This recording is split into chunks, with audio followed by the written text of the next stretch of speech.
Spanish Prime Minister Mariano Rajoy plans to dissolve the Catalan parliament under a never-before-used article of the country's constitution, vowing to remove the region's elected leaders as soon as possible and hold new elections. The Senate, where Rajoy's Popular Party has a majority, must first approve the measures, drawn up under Article 155 of the Constitution. Addressing the Senate, Rajoy said the rule of law had been stomped on in Catalonia and warned of a fracturing of society. Exceptional measures need to be adopted when there are no other ways to go back to normality, he said. Those measures are not against Catalonia but aiming to stop Catalonia being abused, he said. Not to suspend the autonomy of Catalonia but to consolidate it, not to cut back rights but to restore them to legality. What's threatening Catalonia is not Article 155 but the behavior of the government of Catalonia. Meanwhile, members of Catalonia's regional parliament will continue a contentious debate Friday in Barcelona, the regional capital, on the best way forward. Catalan President Carles Puigdemont on Thursday backed away from a plan to call new elections himself, amid disagreement within his own party and pressure from opposing sides. Instead, he put the ball back in the court of the regional parliament.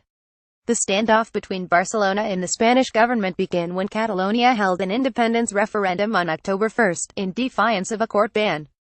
Madrid slammed the referendum as illegal, but Catalan leaders took its results as a mandate for independence, plunging Spain into its worst political crisis since the restoration of democracy in the 1970s. Lack of guarantees. In a public statement made after a day of confusion in Barcelona, Puigdemont said he had considered the option of dissolving the regional parliament and calling new elections.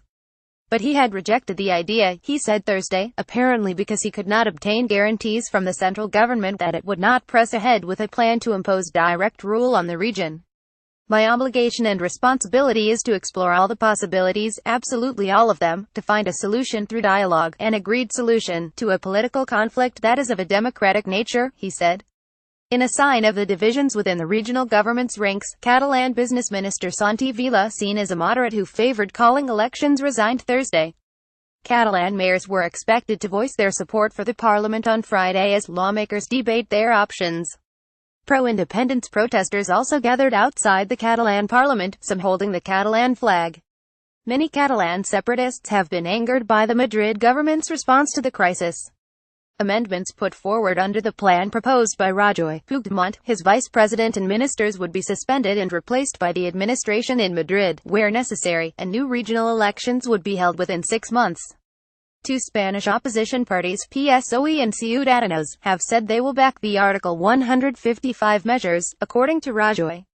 3 amendments put forward by PSOE before Friday's debate could soften their impact, however. One amendment would allow Article 155 still to be suspended if new elections are called, while another would block a proposal to take control of the public media in Catalonia. It's not yet clear how quickly the measures would be implemented after the Senate approves the application of Article 155, CNN's Claudia Rebaza reported from Barcelona and Laura Smith-Spark wrote from London. CNN's Vasco Codovio contributed to this report.